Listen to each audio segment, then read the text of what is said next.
বন্ধুরা, পশ্চিমবঙ্গের বকেয়া ডিএ নিয়ে কিন্তু সুপ্রিম কোর্টে জরুরি আপডেট উঠে এসেছে। রাজ্য সরকারি কর্মচারীদের ডিএ নিয়ে খুবই গুরুত্বপূর্ণ আপডেট উঠে এসেছে। পশ্চিমবঙ্গ রাজ্য সরকারি কর্মচারীদের ডিএ নিয়ে মুখ্যমন্ত্রী মমতা বন্দ্যোপাধ্যায় কিন্তু বিরাট বড় ঘোষণা করলেন এবং সুপ্রিম কোর্টের তরফ থেকে কিন্তু একটি জরুরি আপডেট উঠে এসেছে।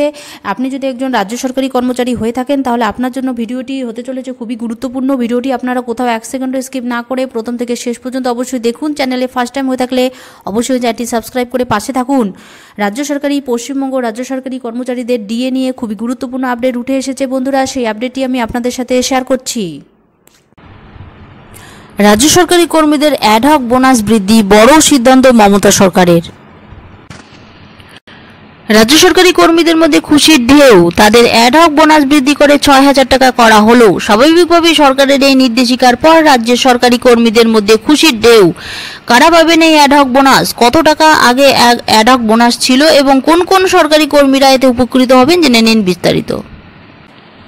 রাজ্যের সরকারি কর্মীদের অ্যাডহক বোনাসের পরিমাণ বাড়িয়ে ৬,০০০ টাকা করা হয়েছে। ফলে যাদের মাসিক বেতন ৪২,০০০ টাকার মধ্যে তারা এই সুবিধা পাবেন। সরকারি সূত্রের খবর, এতদিন পর্যন্ত সরকারি কর্মীদের অ্যাডহক বোনাস ছিল ৫,৩০০ টাকা। এবার থেকে তা বাড়িয়ে করে দেওয়া হলো ৬,০০০ টাকা।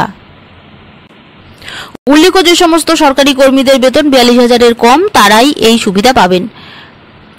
গ্রুপ এরা বোনাস পান না। যে সমস্ত গ্রুপ বি এবং সিরা অনেক দিন থেকে চাকরি করছেন এবং যাদের মাইনে বেড়ে ৪২ পার করেছে তারাও এই অ্যাডহক বোনাস পাবেন না। স্বাভাবিকভাবেই রাজ্য সরকারের এই সিদ্ধান্ত সরকারি কর্মীদের একাংশের মধ্যে খুশির ঢেউ। এর আগে একাধিক মঞ্চ থেকে মুখ্যমন্ত্রী মমতা বন্দ্যোপাধ্যায় মানবিক বার্তা দিয়েছিলেন। তিনি স্পষ্ট জানিয়েছিলেন তার কাছে সরকারি কর্মীরা পরিবারের মতো, তাদের সুবিধার জন্য যাবতীয় দিক খতিয়ে দেখা হবে। পাশাপাশি পরিষেবা পেতে যাতে মানুষেরও কোনো অসুবিধা না হয় সেদিক খেয়াল রাখতে হবে সরকারি কর্মীদের, সেই বার্তাই দেন তিনি।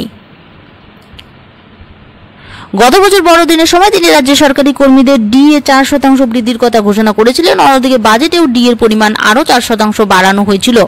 আর এই ডিএ ইতিমধ্যেই হাতে পাচ্ছেন সরকারি কর্মীরা। এবার অ্যাডহক বোনাস নিয়ে এই সিদ্ধান্ত নিল নবান্ন। স্বাভাবিক